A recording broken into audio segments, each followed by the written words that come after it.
Right, everyone, my name is Kathy Smith. I'd like to give you a brief introduction about the library system. Every good student should learn how to use the library. If you have to do a research project, the library is the place to go to for information. Libraries contain books and periodicals, magazines and newspapers on many different subjects. To find the information you need, you must know how to use the library. All libraries are organised in much the same way. Every library houses a collection of books. Many libraries also have periodicals, films and records. All the books in a library can be classified under two main categories, fiction and non-fiction. Books of fiction contain stories that were made up by the author. Books of non-fiction contain factual material. When doing research, you use non-fiction books because you are looking for factual information. All the fictional books in a library are grouped in one section. They are arranged alphabetically by the last name of the author. Many libraries also label the spines of all books of fiction with the letters FIC or F. All libraries have a system for organising and classifying non-fiction books. The most widely used system is the Dewey Decimal System. It was designed by an American librarian named Melvin Dewey. It is called a decimal system because it divides all non-fiction books into 10 major categories. These are further divided into subdivisions. Before you hear the rest of the conversation, you have some time to look at questions 5 to 10.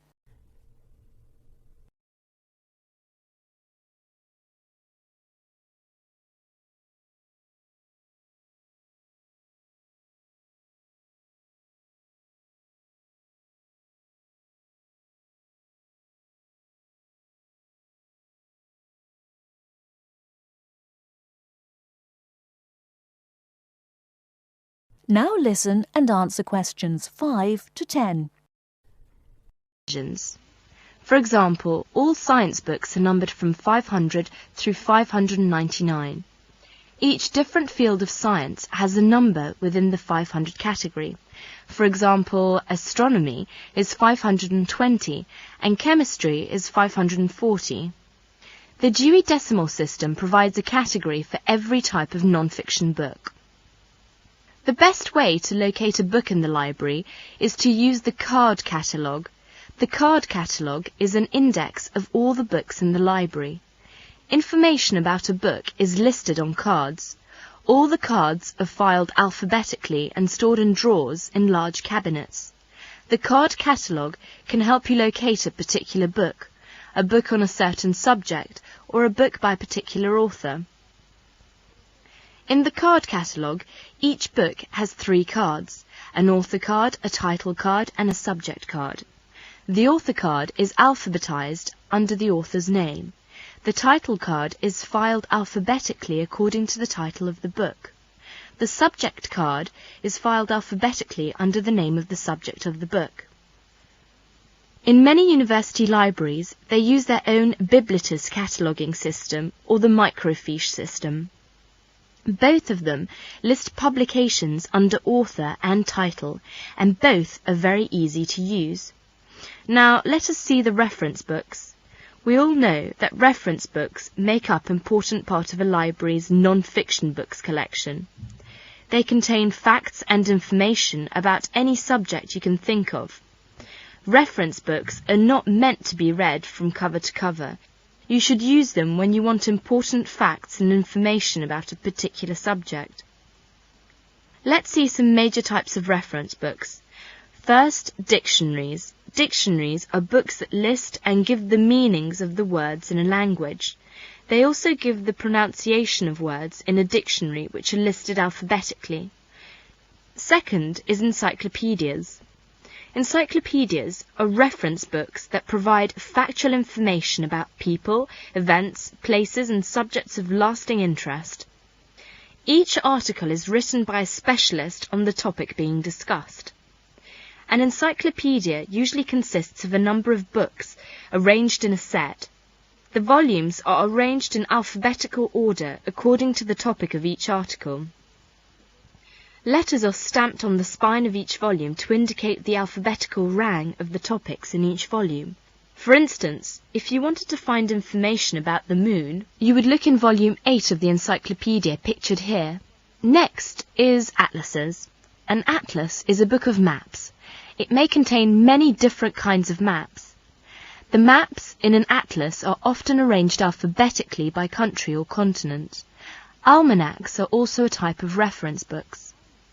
An almanac is a book that contains recent statistics and summaries of information on a wide variety of topics. It is published annually. Information is listed alphabetically by subject. Indexes are alphabetical lists of names, titles and subjects that tell where information about each can be found in other publications. For example, the Reader's Guide to Periodical Literature can help you find magazine articles that have been published about a particular subject. It will give you the names of publications that have carried articles about the subject, the dates and volume numbers of the particular issue in which the articles appeared. You should be aware that reference books may not be taken out of the library under any circumstances. They are used only in the library. That is the end of part 1. You now have half a minute to check your answers.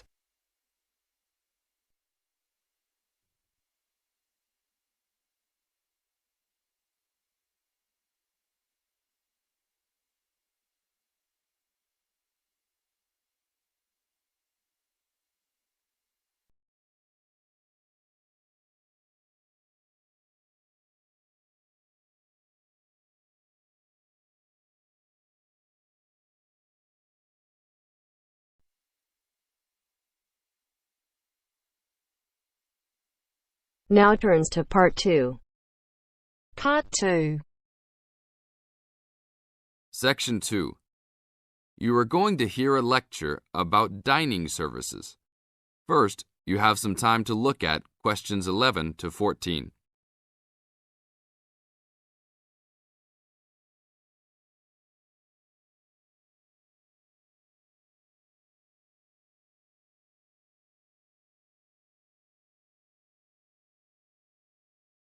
Now listen to the tape and answer questions 11 to 14. Welcome to the Dining Commons. This is the newest facility on campus, and I'm proud to say, also one of the best. I know that all university students miss eating home-cooked food. Well, this year, we are hoping to provide students with food and services that will make you feel at home, even without your family. The administration has been listening to the voice of the students. Students gave us frequent suggestions last year as to how we could improve the university. One of the most frequent suggestions was improving the dining options. We have been working hard all summer to come up with ideas that will make student life in the dormitories more pleasant. One of the new options we are offering in the dining facilities is variety in student meals. Last year, there was a set menu for every dinner, so if students didn't like the food, there was no choice. Students had to eat whatever was served. But this new dining facility has 3 completely unique areas, each with a different theme. At every meal, there will be 3 options for students to choose from. For example, there might be Italian food at station number 1, which might consist of pizza and pasta. At station number 2, there would be American food, consisting of hamburgers and hot dogs. At station number 3, there could be vegetarian soups and salads, accommodating all the vegetarians. We hope that with the greater selection of food, all students will find something to their liking. Now look at questions 15 to 20.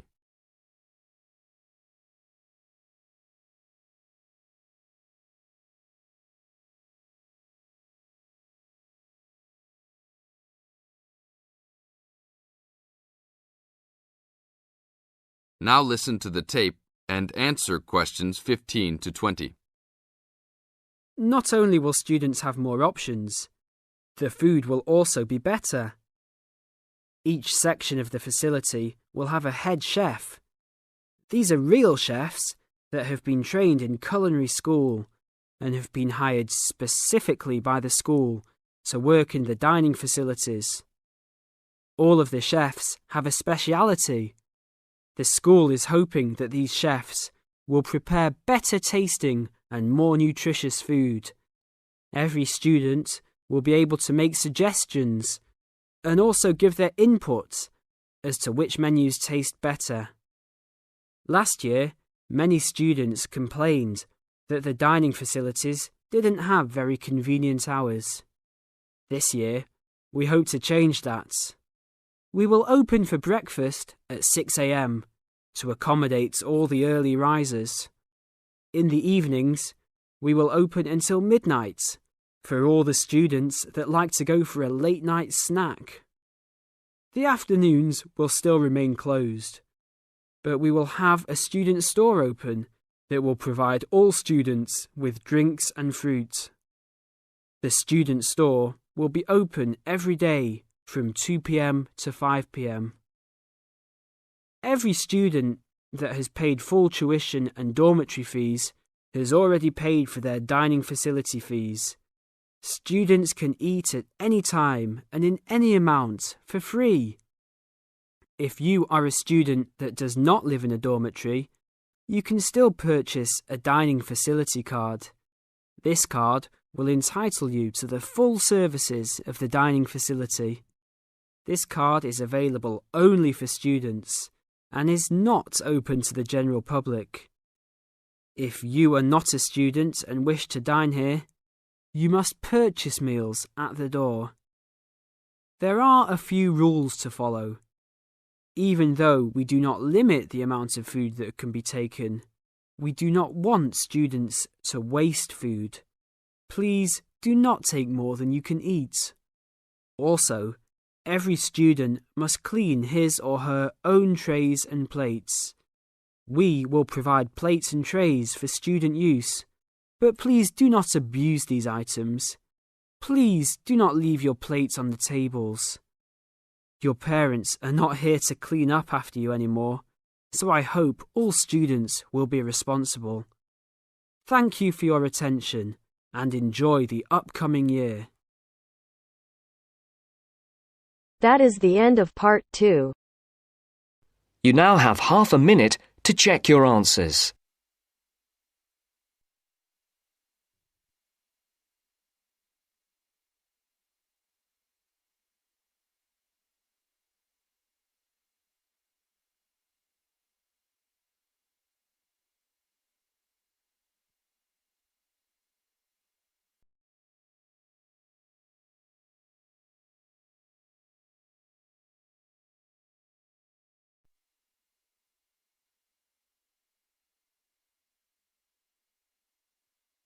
Now turns to part 3. Part 3. You will hear a conversation between Caesar and a welfare officer. As you listen, answer questions 11 to 20. First, you have some time to look at questions 21 to 26.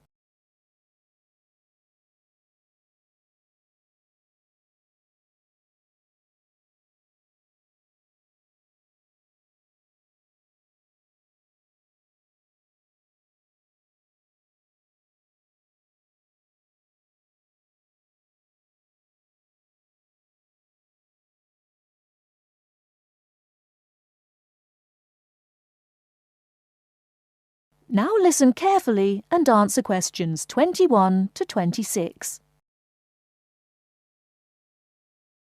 Good afternoon. My name's Cesar Bautisto. Hello, I'm Wendy, one of the welfare officers. Can I help you? Yes, I have to move out of my accommodation in 2 weeks, and I can't find anywhere else to live. Okay, I'll need to know some details about your current situation. I'm an overseas student from the Philippines. The college gave me a temporary room for 1 month. I can't find anywhere else, and I have no money. Have you told the college about your position, or asked them to let you stay longer in your accommodation? No, not yet. I didn't think that would be possible. Well, we can contact the accommodation service on your behalf to see if they'll let you stay a little longer, until you can find an alternative. Thank you. But I'm not sure that I can find another place, as they all ask for money before moving in, and I don't have any. Yes, it is usual in this country for landlords to ask for up to a month's rent in advance. Don't you have any money at all? Hardly any. I'm waiting for my grant cheque to be sent from the Philippines at the moment. It should have been here for me to collect when I arrived in Britain, but it seems to have been lost. You can apply for emergency loan from the union if you want.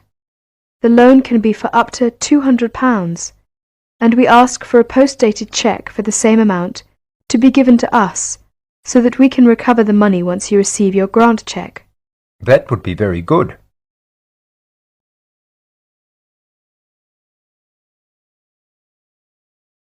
Before you hear the rest of the talk, you have some time to look at questions 27 to 30.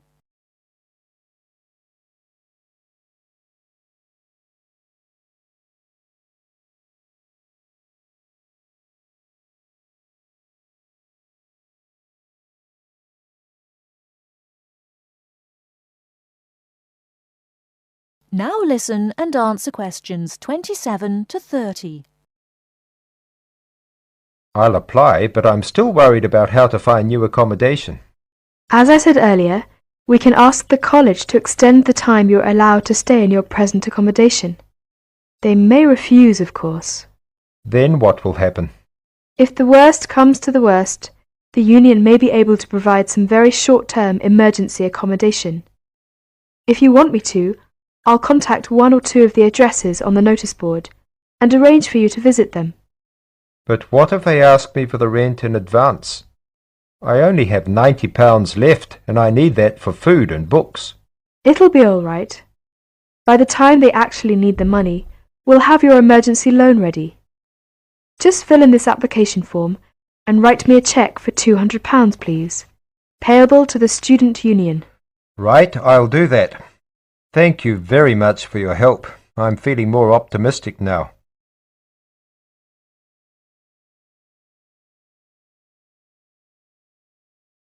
That is the end of part 3.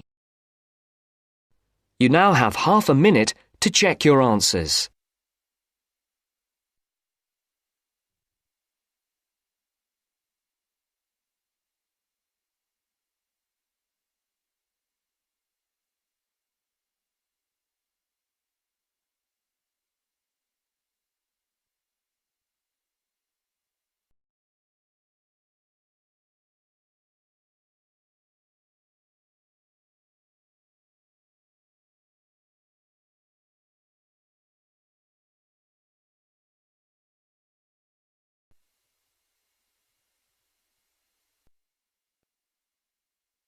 Now turns to part 4. Part 4. You are going to hear a lecture on William Kidd. First, you have some time to look at questions 31 to 40.